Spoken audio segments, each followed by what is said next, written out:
లక్ష్మీదేవి కథ, శ్రీ లక్ష్మీదేవి కథ.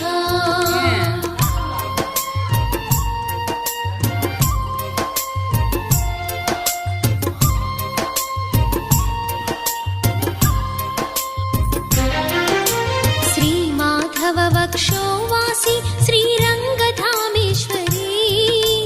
సహస్ర కోటి తేజముతో వెలిగిడి